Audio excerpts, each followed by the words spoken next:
देखियो आई हम अहाँ सबको बता रहल छी क्लास 12वीं का जो मैथिली है जाहि में कविता भाग में जरा पद खंड कहे छिए ओई भाग में आई हम दूगो एहन अध्याय छे कविता छे जकर प्रश्न उत्तर जनबाक प्रयास करे छी।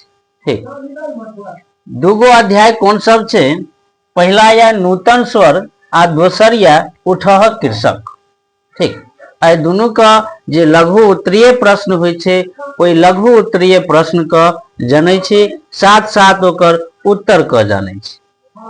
ठीक, देखियो सबसे पहले नूतन स्वर जकर लेखक पंडित गोविंद झा अछि एक कविता के प्रश्न उत्तर जाने छी। ठीक है, देखियो पहला ये नूतन स्वर किनकर कविता अछि। नूतन स्वर जे छे किनकर कविता अछि यानी कि के लिखने छे इहो तरह प्रश्न आयत। ठीक है, आखिर किनकर रचना छे इहो तरह के आबि सकैया, लेकिन नूतन स्वर जे लिखने छे किनकर छे तो पंडित गोविंद झा का इस जगह उत्तर में सबसे पहले तो यह छे नूतन स्वर पंडित गोविंद झा। ठीक है, ई भेल कविता, ई भेल लेखक का नाम। तो नूतन स्वर कविता के जो रचनाकार छे वो पंडित गोविंद झा अछि। ठीक है, चल दोसर प्रश्न यहाँ में यह कि नूतन स्वरक कविता में कौन नूतन स्वरक समावेश अछि। नूतन स्वर जे कविता छे ओमे कौन नूतन स्वरक के समावेश भेल छे।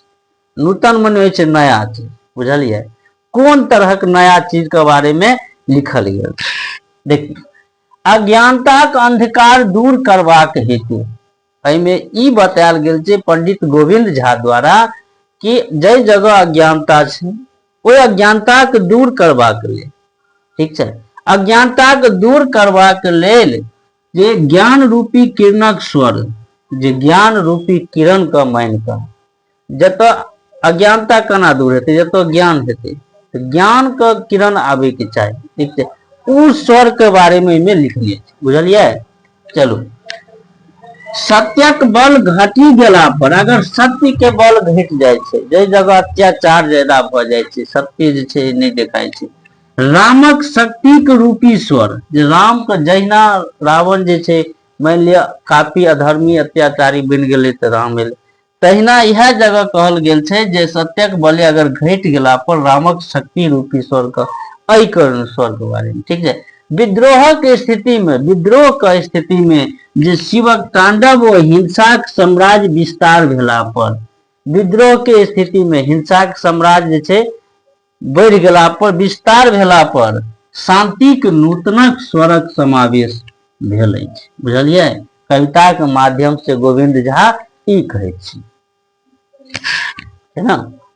चलो तेसर प्रश्न देखियो, तेसर प्रश्न कहते हैं जे केहन अवस्था में रामक सड़क आवश्यकता भेलै, केहन अवस्था में रामक सड़क जे छे से आवश्यकता पड़लै।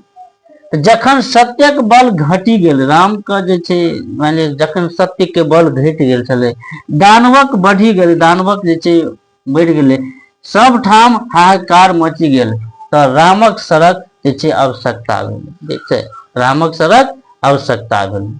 ठीक है, चलो एमे तीने गो प्रश्न रहे। आप जे छे आप देखियो उठा कृषक जकर लेखक सोमदेव छे, बुझलिए, उठा कृषक जे लेखक जे छे उ सोमदेव छे। आप सो एमे देखियो पहला छे उठा कृषक कविता में कवि की कहैत अछि।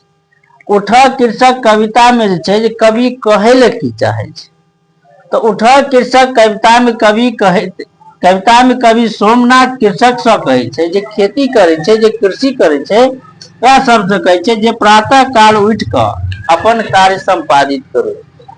सोमनाथ जी कहे छे जहां सवेरे उठियो, सवेरे उठ कर, सवेरे जब उठे छे तो नया नया ऊर्जा मिले छे। ठीक है, नया दिन का शुरुआत हो छे, तो हाँ सवेरे उठ कर प्रातः काल उठ के अपन कार्य को संपादित कर लियो। ठीक है, दोसर कहे छे उठा कृषक कविता का आधार पर प्रातः काल प्राकृतिक सौंदर्य का वर्णन करू। उठा कृषक कविता के आधार पर सुबह का जो प्राकृतिक जे छे ओकर वर्णन करे ले कहे छे, प्रकृति सुबह में केहन होय छे, सौंदर्य केहन होय छे। और सब जानैत हबे कि सुबह सवेरे प्रकृति केहन रहे छे, ठीक छै। प्राकृतिक सौंदर्य मनोहरता प्रातः काल में अद्भुत आ अनमोल होइत अछि। सवेरे के जेना देखबै कहत कोई टहले ले कहत, घूमे ला कहत तऽ सवेरे उठ के जात घूमे ला, दौड़े ला कहत कि क्या कि सुबह के कोनो तरह के क्षति नहीं, शांतिमय वातावरण, कोनो पोल्यूशन नहीं, प्रदूषण नहीं, ठीक छै। तऽ बुझियो अनमोल होइ छै। समस्त प्राणी प्रातः काल संग सक्रिय भ जाइ छै, सक्रिय भ जाइ छै। प्रातः होइ छै सक्रिय, काम केने शुरू, ठीक छै। गाछ वृक्ष पर चिड़ै मधुर कलरवत मनोरमता हृदय ग्राही होइत अछि, ठीक छै। यानी सवेरे भेल तऽ सवेरे होइत होइत चिड़ै चुनमुन सेहो जे छै अपना मधुर स्वर में गावऽ लागे छै, ठीक छै। चलो, घास पात पर ओस मोती जका छै चमकैत अछि। घास पात जे छै ओहि पर छै ओस की छै मोती जका चमकै छै। एहि तरह जे छै सवेरे के वर्णन भेल, ठीक। ई छल नूतन स्वर और उठऽ कृषक कविता के जे लघु उत्तरीय प्रश्न होइ छै, ई अपने सबको नीक लागल हेता, एक हम उम्मीद करै छियै। Can anybody out there hear me?